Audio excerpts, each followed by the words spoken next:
4. ទិដ្ឋភាពវិភាគតួអង្គ 1. ព្រះកម្ពុទ្ធគុណសម្បត្តិជាអ្នកគ្រប់គ្រងអាណាខេត្តសិរីសោភ័ណ្ឌមានអំណាចទ្រព្យសម្បត្តិអ្នកណាក៏កោតខ្លោបខ្លាចដែរគុណវិបត្តិស្រឡាញ់កូនមិនស្មើគ្នាពោលគឺមានភាពលំអៀងមិនបានគិតពីសេចក្តីសុខទុក្ខរបស់ប្រជាជនអ្នកក្រោមអាវ៉ាតជាមន្ត្រីពុករលួយកេងចំណេញញើសឈាមរបស់ពលរដ្ឋជាមនុស្សល្មោកាមលងក្នុងអបាយមុខស្រីស្រាលបែងអ្នក2មាននុនគុណសម្បត្តិជាកូនប្រុសមន្ត្រីមានអំណាចមានចំណេះដឹងក្បាច់គុណដាវខ្លាំងពូកែជាមេតបចម្បាំងជាមនុស្សមានការទទួលខុសត្រូវព្រមរៀបការជាមួយនឹងទេវីមានសេចក្តីស្នេហាស្មោះត្រង់ជាមួយនឹងនាងទេវីជាមនុស្សស្អប់ខ្ពើមអំពើពុករលួយកេងប្រវ័ញ្ចជិះជាន់ប្រជាជនមានចិត្តក្លាហានក្នុងការទាមទារនិងបណ្ដេញពួកសៀមចេញពីប្រទេសមានភាពស្មោះត្រង់ជាមួយមិត្តភក្តិជាមនុស្សមានចិត្តតស៊ូអំណត់មានចិត្តស្រឡាញ់បូរណភាពទឹកដីស្រឡាញ់ជាតិស្រឡាញ់ប្រជាជនគុណវិបត្តិធ្វើខុសនឹងប្រពៃណីរបស់ជាតិខ្លួនលួចរួមរយៈស្នេហាមុនពេលរៀបការជាមនុស្សឆេវឆាវមិនចេះទប់កំហឹងរបស់ខ្លួនក្លាហានហួសហេតុទាំងមិនដឹងពីសមត្ថភាពរបស់ខ្លួន3កាមាគុណសម្បត្តិជាមនុស្សខ្លាំងពូកែមានក្បាច់គុណចម្បាំងល្អរឹងមាំជាកូនប្រុសរបស់ឪពុកដែលជាអ្នកគ្រប់គ្រងអាណាខេត្តសិរីសោភ័ណ្ឌគុណវិបត្តិជាមនុស្សដែលមានការច្រណែនឈ្នានីសអ្នកដទៃជាមនុស្សគ្មានការយោគយល់អធ្យាស្រ័យឡើយជាមនុស្សថោកទាបលួចប្រពន្ធរបស់បងប្រុសជាមនុស្សកំសាកធ្វើបាបស្ត្រីភេទជាភេទទន់ខ្សោយជាមនុស្សដែលលួចកូនអ្នកដទៃដើម្បីគំរាមកំហែងអ្នកដទៃជាមនុស្សអាក្រក់មូលបង្កាច់អ្នកដទៃថាជាមនុស្សអាក្រក់ក្បត់នឹងបងប្រុសខ្លួនឯងបង្កើត4វិសេសក្លាហានគុណសម្បត្តិជាអតីតមន្ត្រីមានគុណសម្បត្តិជួយការពារប្រទេសជាតិឲ្យបានជួបតែសេចក្តីសុខសេចក្តីចម្រើននិងសន្តិភាពជាអតីតមន្ត្រីមានចិត្តស្រឡាញ់ប្រទេសជាតិស្មោះត្រង់នឹងប្រទេសជាតិជាបិតាដែលមានព្រហ្មវិហារធម៌មានចិត្តស្រឡាញ់កូនស្រីមានគុណធម៌មានសេចក្តីយោគយល់អធ្យាស្រ័យជាមនុស្សគោរពប្រពៃណីជាតិរៀបចំមង្គលការឲ្យកូនប្រុសស្រីគុណវិបត្តិលងជឿពាក្យចាក់រុកបំបែកបំបាក់របស់កាមាជាមន្ត្រីចាស់ចូលនិវត្តន៍ធ្វើការលែងបានទៀតជាមនុស្សចាស់ខ្សោយគ្មានកម្លាំងកំហែង5ទេវីគុណសម្បត្តិជាស្ត្រីស្រស់ស្អាតមានចរិយាមារយាទល្អស្លូតបូតគួរឲ្យស្រឡាញ់ជាកូនស្រីមានចិត្តកតញ្ញូចំពោះឪពុករបស់ខ្លួនជាម្ដាយដែលបារម្ភពីសុខទុក្ខកូនរបស់ខ្លួនមានសេចក្តីស្នេហាស្មោះស្ម័គ្រចំពោះស្វាមីមានចិត្តតស៊ូ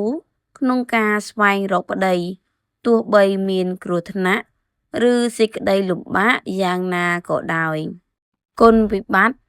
ជាមនុស្សស្រីគ្មានភាពក្លាហានទន់ខ្សោយចំពោះបញ្ហាជាមនុស្សស្រីដែលប្រព្រឹត្តខុសនឹងប្រពៃណីរួមរយៈមុនរៀបការ6និលពេជ្រគុណសម្បត្តិជាសេនាជំនិតរបស់ព្រះកម្ពុទ្ធអ្នកមានអំណាចនៅសិរីសោភ័ណ្ឌ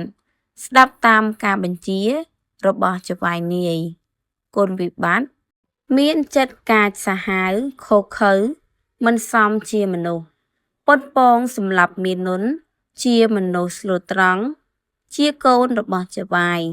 គ្មានភាពក្លាហានអាងគ្នាច្រើនធ្វើបាបគ្នាតិច7គិរីសុមេគុណសម្បត្តិជាមនុស្សល្អចេះជួយយកអាសាអ្នកដទៃជួយឲ្យនាងទេវី និងមាននុនបានជួបគ្នា 8. ព្រះនាងខត្តិនីកែវមณีគុណសម្បត្តិជាមនុស្សស្រីដែលមានសម្រស់ស្រស់ស្អាតជាមនុស្សស្រីដែលមានប្រាជ្ញាឈ្លាសវៃចេះរៀបល្បិចកម្ចាត់សត្រូវជាមនុស្សស្រីដែលមានអំណាចក្នុងសង្គមនាពេលនោះគុណវិបត្តិជាមនុស្សស្រីមានកលល្បិចច្រើនអាងអំណាចខ្លួនធ្វើបាបអ្នកដទៃមានភាពលោភលន់ប្រកាន់តែអំពើហិង្សាប្រើប្រាស់សម្រស់ដើម្បីបោកប្រាស់អ្នកដទៃ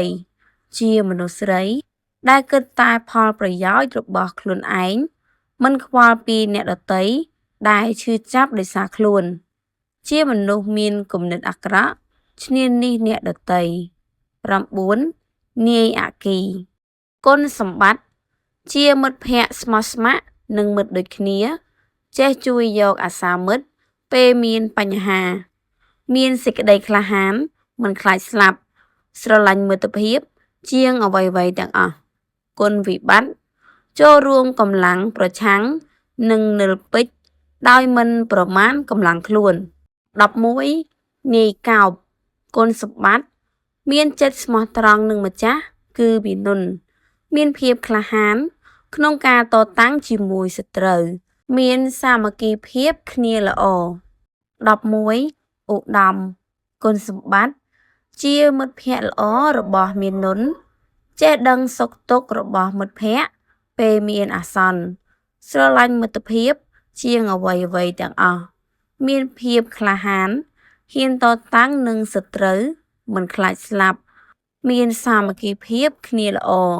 14. វីរៈគុណសម្បត្តិជាមិត្តភក្តិស្មោះស្ម័គ្រនិងមិត្តភក្តិចេះរៀបចំល្បិចកលក្នុងការរំដោះមិត្តភក្តិមាននុនមានសាមគ្គីភាពគ្នាល្អជួយមិត្តភក្តិក្នុងគ្រាលំបាកមានភាពក្លាហានហ៊ានចូលទៅរំដោះមិត្តភក្តិ 15. អារុនគុណសម្បត្តិជាមិត្តភក្តិស្មោះស្ម័គ្រនិងមិត្តភក្តិចេះរៀបចំល្បិចកលក្នុងការរំដោះមិត្តភក្តិមាននុនមានសាមគ្គីភាពគ្នាល្អជួយមិត្តភក្តិក្នុងគ្រាលំបាកមានភាពក្លាហានហ៊ានចូលទៅរំដោះមិត្តភក្តិ 17. បំរុងគុណសម្បត្តិ